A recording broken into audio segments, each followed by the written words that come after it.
today we're going to be talking about CPDS. So that is the Conservation Practice Data System, for those who don't know, and it's our favorite topic here, so we're real excited about it. And just a little background, so the CPDS has been around for over a decade, and close to 5 years ago, we went out on a mission and to update the system to catch up with technology, basically, and we wanted to take that opportunity to update it, make it more intuitive, and make it align more with the district workflow. And so we worked on that, and we have been working with this general model now for a little bit, and so we put out the CPDS survey to see what the conservation district users thought about it, and what their experience was so far. And so we wanted to go through the CPDS survey results. And first, we just want to say thanks to everybody who did participate. It's extremely helpful for us to get this feedback and this information back because, you know, we're working hard on it and we see it from one perspective. So, and we really need to hear from everybody else, like what they're experiencing and what their thoughts are on the system. So we really appreciate the time that you took to get us that feedback. Just some basic information about the people who completed the survey. We had 44 districts who did complete the survey, 14 district managers, 2 admin staff, and 28 technicians and planners. And then we had 24 districts who did participate, although 7 people who participated in this survey chose not to say what conservation district they were from, so there may have been more. So just a couple of the questions that were listed in CPDS I wanted to go over because these ones meant quite a bit to us. So overall, how would you rate CPDS in terms of usability? So there were 5 options to answer. The top 2, easy to use and clear how to enter data, that was at 9%. And the next one, okay to use but still have problems, was at 68%. So a total of 77% of the people who participated in this survey thought CPDS was fairly easy to use with the occasional problem. So a few other people chose not easy to navigate. I think it was 1 person who wasn't a user, and 1 person chose not to answer that question. How often do you use CPDS? This was a big one for us because the frequency that somebody uses CPDS is really gonna tell us more about when they have an issue or something. Like what we found was that the people who frequently use CPDS, their comments and their feedback was a lot more positive. They found the system easy to use compared to like the people who use the CPDS once a quarter or less might not have had an easier time or not as positive comments to say about CPDS. So we really looked at those when we were looking at comments and, you know, how often you use the system. So that was important to us. And then the question, would you be interested in an annual workshop about CPDS? So the majority said yes or maybe. So we're definitely going to be looking into what we can do, what type of trainings we can provide, and what you all would be interested in learning more about. So we will be working on that, so stay tuned. I do also want to say, like, on some of these questions, I contacted a lot of the people who participated in this survey to get clarification on some of their comments or maybe provide a training opportunity if they were, you know, experiencing an issue. So, you know, hopefully that helps. If you didn't hear from me and you do still have an issue, definitely get a hold of one of us from the CPDS team. So we asked the question, what is your understanding of the purpose of CPDS? So these are actual comments, quotes from people who participated in the survey. So one of them might be yours. So these were all on track with, you know, what we see the purpose of CPDS as. So the first one is for WSCC financial staff to track cost share dollars and projects for reimbursement. So yep, that's definitely what we do. For WSCC managerial staff to understand the need and breadth of CD projects for advocating to legislators. That is huge. That's a big one. You know, we can't stress enough the importance of keeping CPDS up to date with your ready to fund projects. At any given time, we have to run a report to see what the CDs have for ready to fund projects. And so if we have real low numbers, it's hard for us to advocate and ask for money when the projects aren't there to do. So super important. And the next one, to gather potential projects for funding requests to the legislator, and also to have a platform to track district projects. And so that is very true as well. I think it's important just to note that keeping projects up to date, and you know, we do quite a bit of, we pull so many reports from CPDS, and we report on what the districts do, and if that data isn't there, there's not a lot we can report on.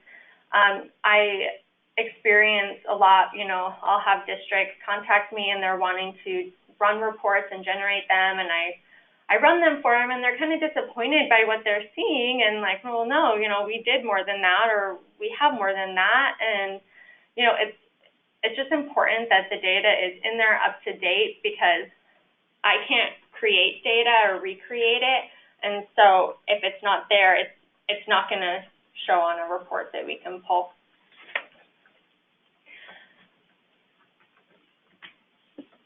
Okay, so we looked at every single comment from this survey so many times, many times, and one thing that we saw quite a bit was deletion. And so the first two I just want to cover. So deletion is a big one. A lot of district users want to be able to delete a project or delete maybe a Bmp or something in CPDS, and we totally understand why you want this. And right now, only CPDS admin have this ability, and the reason for this is because in the old system, we did have a delete button, and we would get calls quite often enough, of somebody who said, oh my gosh, I deleted something and I need it back, and I don't want to have to recreate this whole thing again. And so because it happened so many times in the old CPDS, right now we have that function of deleting. A year or so ago, we went through a exercise where we contacted the districts. We asked that you give us a whole list of what you want to delete. If you want to get rid of something, anything from your CPDS list, put it down. You did have to have a reason, because we had to go in and look and make sure that everything, it wasn't going to basically, that it didn't have significance, that we would be missing it in there. So if you didn't participate in that, I highly recommend get a hold of us. Anything that you need deleted, get a hold of us. We can go in and delete it for you. So it's not that it's not there, we just have that, the functions right now. And districts were deleting old completed data, which we really don't want to happen, because that's the story that we're trying to tell. So if we want to run a report that, you know, of the last 5 years of accomplishments, if that data is deleted, then we don't have good information to share. So just really important. And so for the time being, we're going to keep deletion in our hands. The other one is mandatory fields. We definitely heard this a lot. Some people really don't like that there's mandatory fields in CPDS. We understand. And this also goes back to the old system. There was not mandatory fields in the old system. The data was so incomplete, it was hard to make sense of it sometimes. And so we had to make the decision in-house that if we were going to make this, you know, redo this system, we needed the data to be complete, and we needed to be able to rely on pulling a report and the data be accurate. So the mandatory fields, they will stand. You know, one thing that we have thought about is taking away the mandatory fields, but until you identify something as WSCC funding, then it will then kick you back. to make sure all those fields are filled in. We're not there yet. We're still working that out and seeing if that's a road we want to go down, but we understand. Some other things, so future enhancements. So loud and clear, a save button. We want that too, trust us. That's a big one. That's something we've talked about this whole time that we need, we want it. So that's a pretty high on our priority list. Tooltips, we heard a little bit that it was unclear maybe how to do something or what a field was. And right now we do have tooltips in the system, and if you hover your mouse over a field, it will have a pop-up about what this is about. But we are going to be, I think, utilizing the white space a little more in the system and just trying to make it even more clear for you guys. Another one was listing by farm name or entity. It's really common, you know, that you guys are working with an entity, a public land, anything like that. And it makes more sense for you guys to list it by that and not putting in, you know, the first and last name as City of Puyallup. So we see that. We want to help you. We want it to make more sense. So that's something we hope that'll be high on the list in the next round of enhancements. Another one is expanding the list of practices. So the list of practices for NRCS are limited right now in CPDS because originally what we did was limit it to anything that WSCC would fund. And I'm sure most of you know that there are actually a lot more practices out there. And so that's something that we're going to be looking into is, you know, putting that entire list of practices in CPDS, but it still won't let you put WSCC funding, you know, attached to a BMP that we won't fund. So stay tuned. That's something that's going to be, these are all high on the list for our next go around.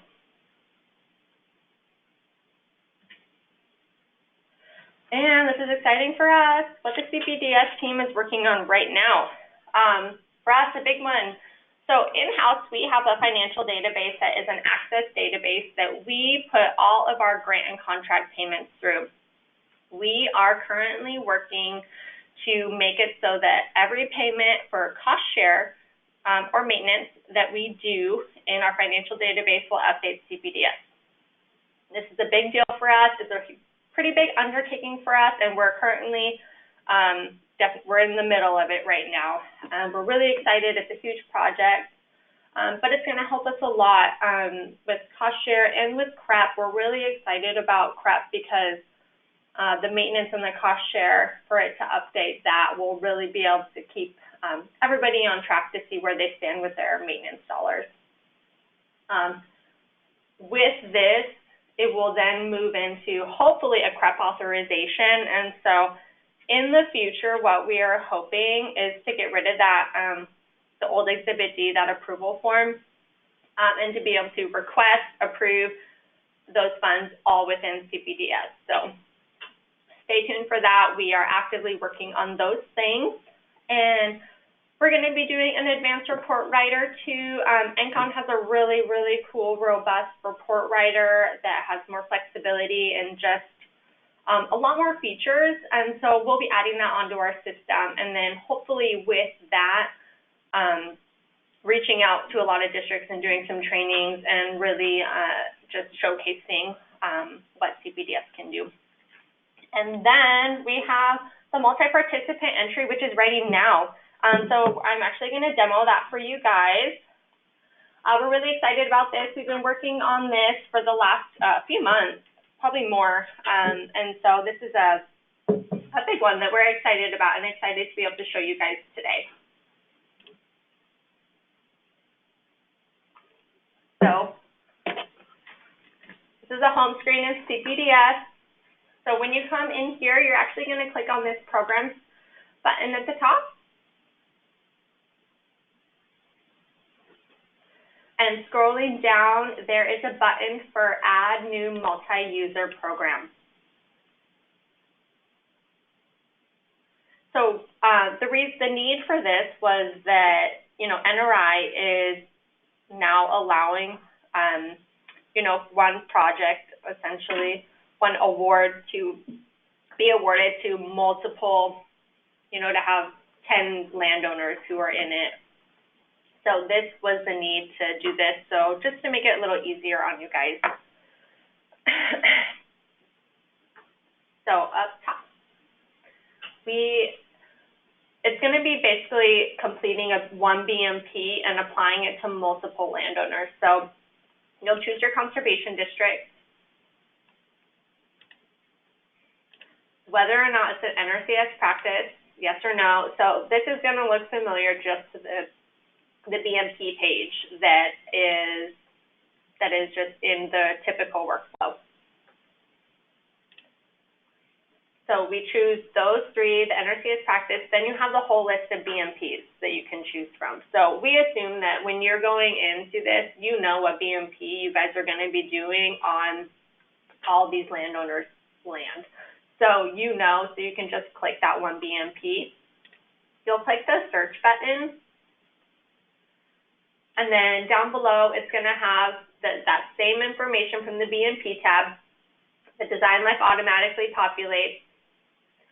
Your start date you can leave blank because once funding is awarded, that will automatically update. But you'll choose your status like you typically would and your due date. And just a reminder what that due date is, that is the annual performance date. So every year, the conservation district is required to check back in with that landowner and make sure that that BMP is being upheld to NRCS standards and specs.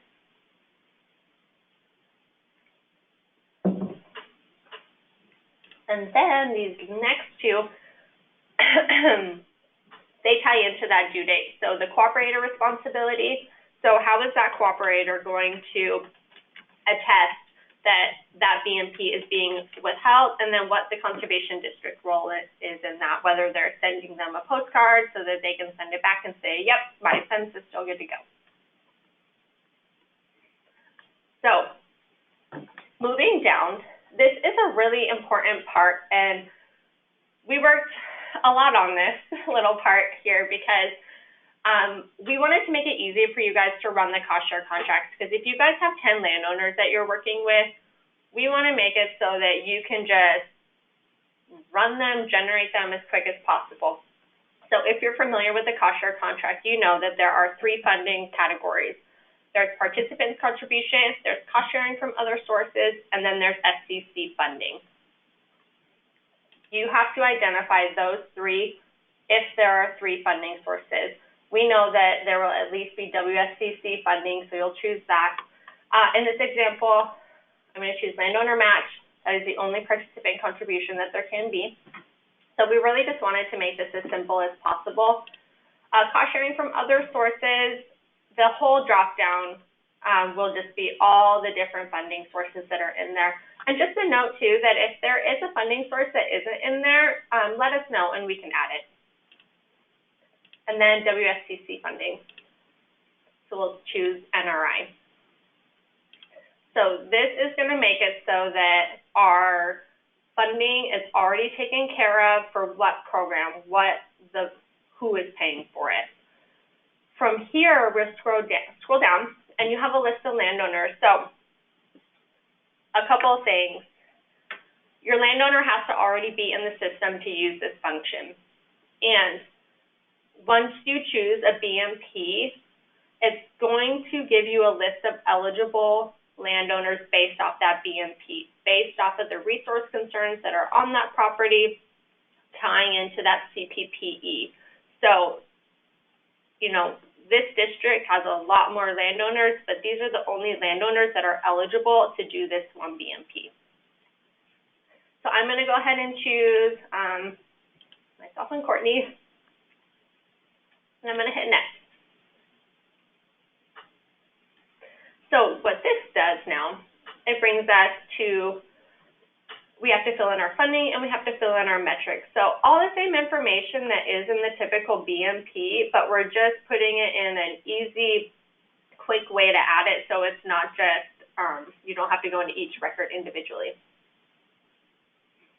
So the Bmp metrics, and there may be more than one metric depending on the Bmp here. And then we just fill out this grid. So landowner match, we're going to say 5,000 in this case. And then for the NRI, so we just scroll down to the next one. And the reason that we did it so that you have to do it individually is because not every landowner is going to receive the same dollar amount. Not every landowner is going to have the exact same metrics on it. And so we did have to have some way to individualize these. And because, you know, one landowner might be getting $7,000 and another might be getting $15,000. It depends, you know, how big of a piece of property they have. Maybe it's a longer part of the stream you're working on their property. So this is how you can individualize it, basically. So we're going to hit save. And so it's going to pop up that these are the two landowners that you're wanting to work with. Yep, I want to add these BMPs to their file. We're going to hit save. And then over here,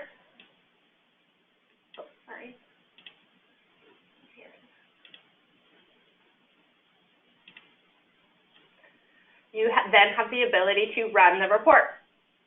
So the cost share contract. So you don't have to go through the wizard that you typically would have to go through where you pick the funding. It's already done for you. So you can just generate these as quick, run them, print them, and you can see that all the funding is in here correctly. So we identified the eligible SCC funding, the participants' contribution, and we have the total project cost for our one BMP. Melissa, yeah. Really quick, not to interrupt, but do you mind minimizing your go-to panel box? It's creating like a black box on our end, and it just obscures part of your screen. So if you're able to hit that arrow and minimize it over. Okay. Does that work? That's much better. Yes, thank you very much. Sorry about that. No worries. Okay, so we have the cost share contract. So this is exciting. This is a big deal for us. So we hope that you guys are excited about this. If you guys have any questions and while using this, please let us know. We've been working on this quite a bit. So that is the new multi-landowner piece.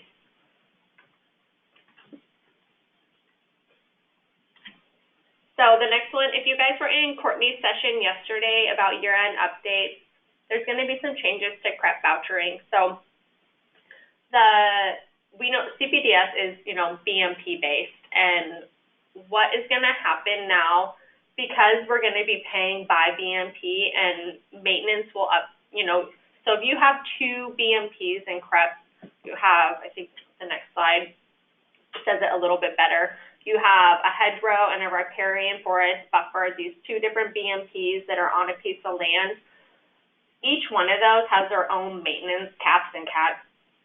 So, and all the money is requested by BMP. So when you guys request on the form, on this form, it's going to be redone so that you'll list out the BMP and request funding that way, because it's then going to be awarded by BMP. That's how Brian does it right now in CPDS. So he goes in and he looks and he says, you know, this hedgerow has $500 that is going to get maintenance, and this riparian forest buffer also gets another $500. In the financial database, that's how we're going to be entering it. So we're going to be paying by BMP, which will then update CPDS that way. So on the detail page for vouchering, it's going to be really important that it's all broken out that way too. So when vouchering, it's going to say, you know, this receipt that is coming in, well, it might just be a big $1,000 receipt. If you guys have to handwrite in, you know, $500 goes to this BMP and another $500 goes to that BMP, it also then needs to be broken out on the detail page too. You guys probably have noticed that when Brian, an Exhibit D is sent over to him, that approval form, and he sends it back, he has some language that's changed in there so that the approval date, the date that Brian approves it, is the date that cost can then be incurred. So very important. It's just like regular cost share with NRI and Shellfish. You know, with NRI and Shellfish, you get that email from Courtney, and no cost can be incurred until that email. And it's the same with CREP. So we just want to make that clear. So starting July 1st, those are going to be requirements for vouchering for CREP.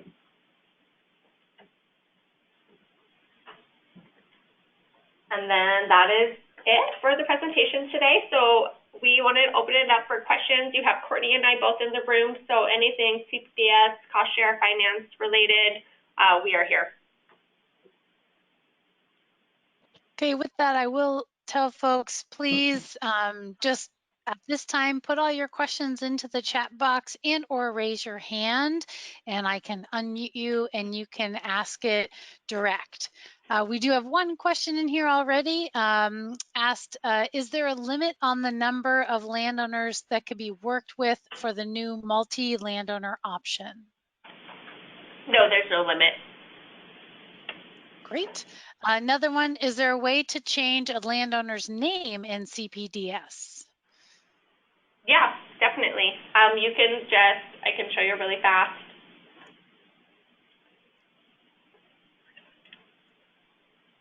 You would just go into their file or their, I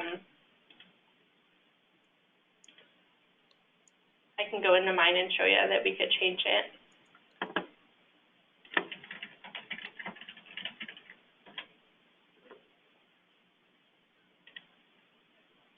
It's really just a matter of deleting. So instead of Melissa, I'm now Courtney. We'll hit next. And then I'm now Courtney VanderLinden. So you can see at the top here, the name's been changed. So yeah, super easy. Great, thank you. So as of now, can we add invoice, voucher, and payment dates? On the funding tab, I'm guessing. I'm unsure. Cindy, if you want to clarify that, yes, she said, on the funding tab. Yeah, we'll be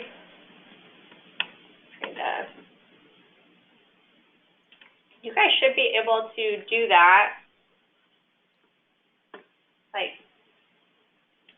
those will be updated in the future. Like, the financial database is going to update all of those. So, but right now, you guys can edit those right now. Great. Next question, under the multi-landowner program, can you remind me of where landowners are entered prior? Yeah, well, so landowners are just going to be entered prior as a typical landowner. So let me get out of here. So if you were creating a new landowner, you'd just be on the homepage in CPDS, and it would be add a new participant, and then you would go through the first few tabs, which are participant information, property information, and you'd have to get through resource concerns. So it'd be these first 3 tabs that would have to be complete in order for that landowner to show up in the multi-participant section. Okay, next question. When I tried changing a last name, it kept going back to the old name. This was someone who had had a project funded in the past, if that makes any difference.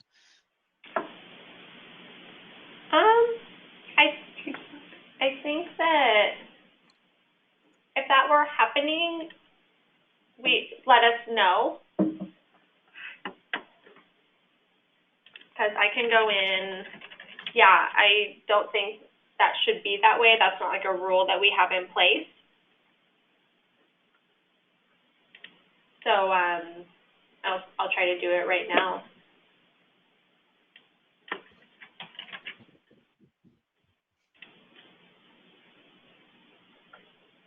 Yeah, we changed it to Courtney Woods.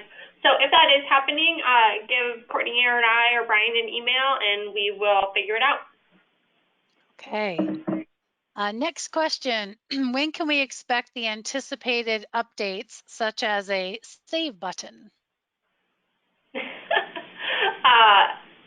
We're just as excited as you are, for one. We have to get through what we're working on right now, and so it's going to be a little bit, you have to remember all this stuff. It takes time, and it also takes money to be able to do these things. We got through that initial build, and we're pretty pleased with it, but it's going to take more time, and it's going to take a lot more money, too, to be able to do these things. So just bear with us. We obviously can't give you an exact date next biennium at some point.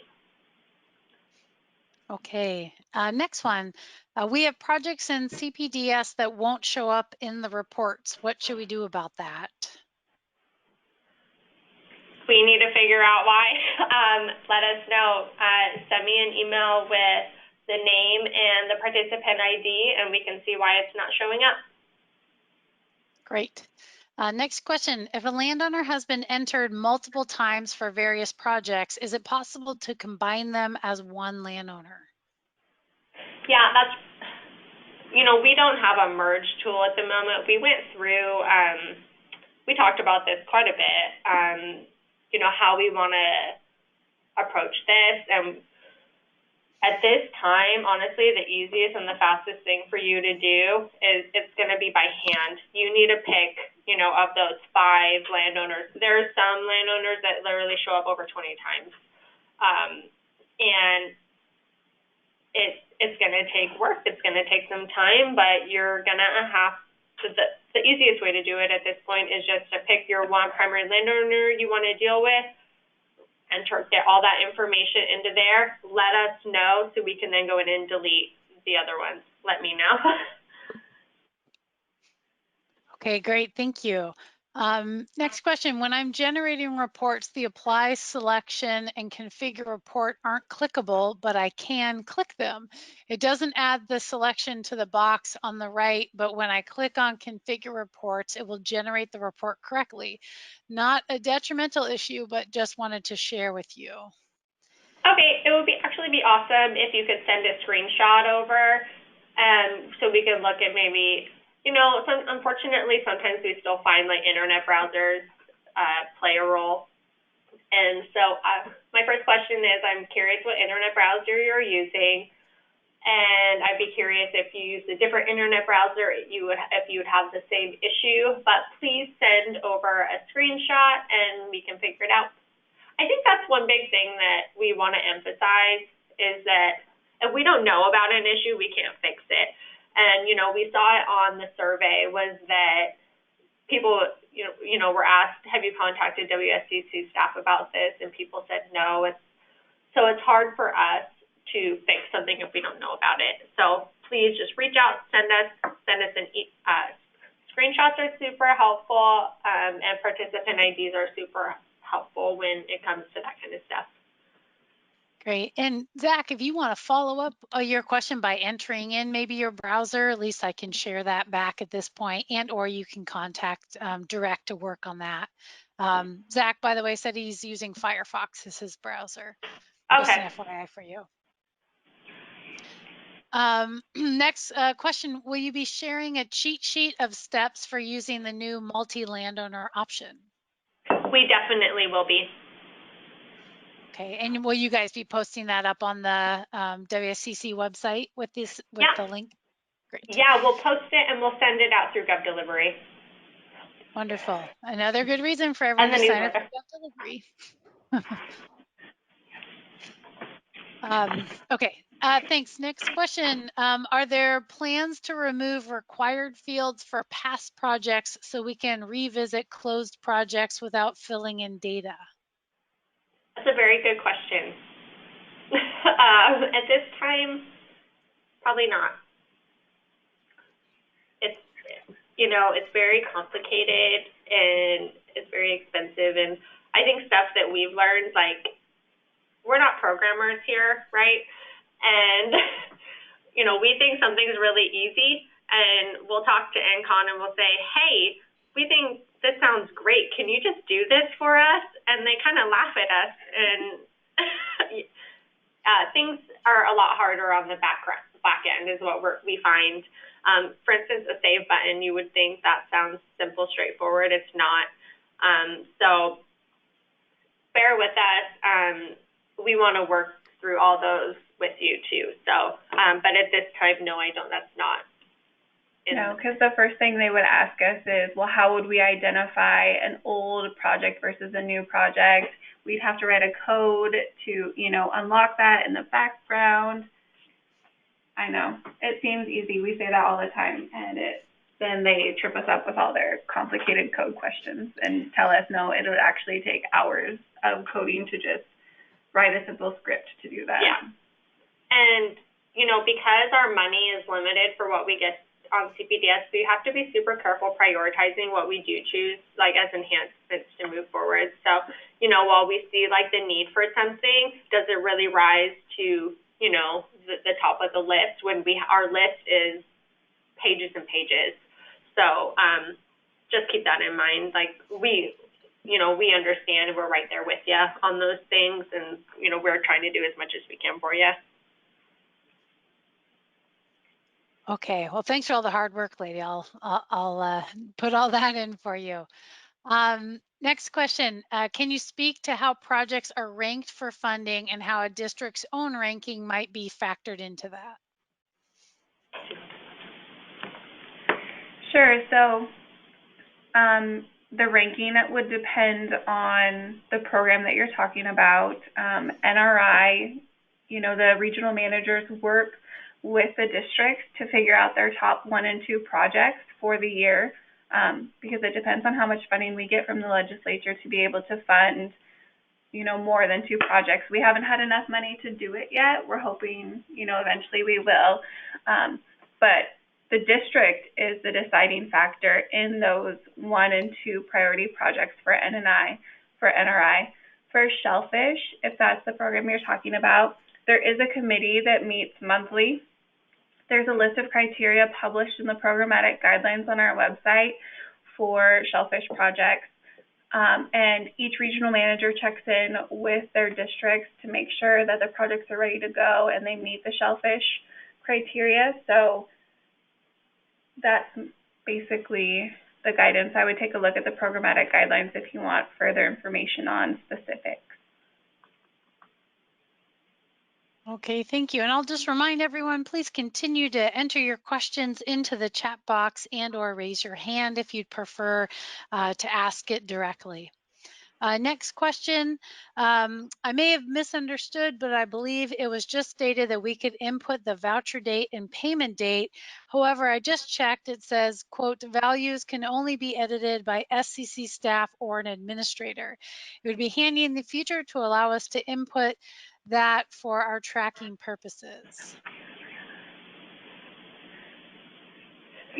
That might be true. We're logged in as administrators right now, so we were able to enter it. If you can't enter it right now, we can think about unlocking it, but we're in the middle of integrating our financial database with these fields. And these fields, once we make a payment, are going to automatically populate. So for us to ask them to unlock it, for a couple months while we're just finishing out. We're trying to get this build done by the end of June. So not this June. Like our goal is to go live with it, right? Yeah. By the end of next June. So we'll talk about it internally and see if we want to unlock it. But like Melissa said earlier, it'll be really helpful for the districts to see all of that information populate as soon as a payment's made. So you guys can track real time with our database and the CPDS, logging all that information as soon as we make those payments. And I think we've talked about a couple things in the funding tab on that. Some of those fields are going to disappear and turn into new fields. So keep that in mind. Yeah. Okay, comment here, it just says it's going to be really challenging now that we have to break out the BMPs and not entering dates. And not enter dates? Yeah, not entering dates. I guess I don't quite understand. I'm assuming this is related to CREP.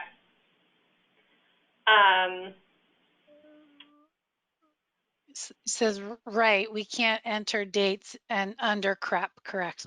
Yeah. So if you haven't been able, I guess, if you haven't been able to enter dates so far. Is that an SEC one? Okay. Let's see, voucher date. Right, these are locked, filled out by us. I think that the approval date, isn't that going to be when Brian approves it? Yeah. When he goes, it's kind of locked down so that when Brian goes to approve the proposed amount, it's locked for SEC so that the date that he approves it will enter in. Right. Yeah. That's why it's locked for SEC. And then, you know, the voucher date will fill in by us once it's part of the financial database, as well as the payment date. So those are all going to be filled in automatically in the future. And the comment was, it was in the funding tab, and she just also said, will you be entering all those dates? And you just said yes, and she said great. So, and Cindy, by the way, if it'd be easier, you're more than welcome to, I can unmute you if you want to talk this through, if that didn't quite answer the question you were asking them. Okay, we've got, fair enough, Cindy. Another question, when doing different work on the same property, in order to have the property information only relevant to the cost share the contract is for, I have to delete the previous property description.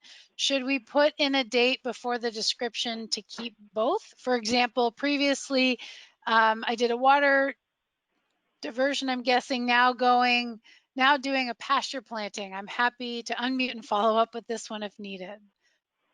I think it'd be great to unmute so we can understand a little better. Okay. So Zach, I am unmuting you. You can now ask your question. Hey, can you hear me? We can. Hi. Go ahead. Okay, awesome. Hi. So there's the property description tab, or box that you have to fill out, and yes. So previously it had several sentences about a water development that we did, putting in a pump and a trough, and in order to keep the contract small and not put information that wasn't relevant, I'd have to delete that description and then put in a new description. And I was just wondering if there's a way to keep both descriptions but only generate the one that's relevant. Oh, there's not. And yeah, we've never run into that. I've honestly never seen a contract that was like crazy long in this. And it's not a huge deal. It was just something that I was curious if there was a better way to handle it. One thing actually that we are going to be doing is on the Bmp tab, because there's not actually, in the old system there was a Bmp description, and we feel like we need that here too. And so of adding to the Bmp detail page, like a brief description of just that Bmp, so that on the cost share contract, that whatever BMPs are selected, only those descriptions show, because the property description should just be about that piece of property, like what's on it, are there streams on it, just like the property conditions. It shouldn't get into the BMPs. Okay. Yeah, I think that would actually, that would be a good work for that, is we can enter the BMP info about how we're handling that and have the property description separate. Okay, yeah, we definitely think that too. So that's something that we have, that's also on the list as well. I'm sure it's a long list. It is. All right, well, thank you. Yeah, All thank right. you.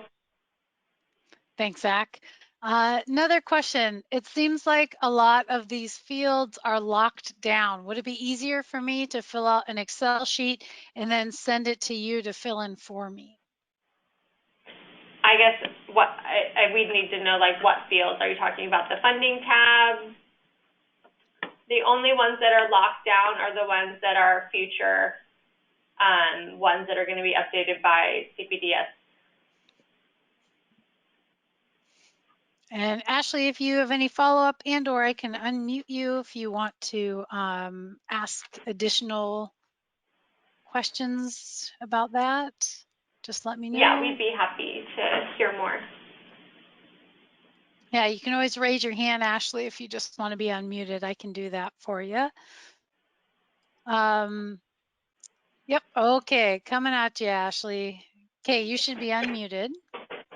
Yeah, I mean, I'm totally new to this system, so I'm just listening to this webinar to get a big intro, and it just seems like I continually keep hearing people asking questions about the fact that there's like no way to save it, and then like the fact that you aren't able to, like all these different things are locked down for only administrators or other people, and so I'm just wondering, like, if I'm getting in here and there's like so many things that are locked down, or I have to be able to like essentially fill out something before I get into here to fill it out, it just seems weird to me. So that was my question, was like, if I'm not able to go in there and like work on a small portion of it, save it, come back or whatever, then it just seems like I'm filling out an Excel spreadsheet to then come in here to fill it out again.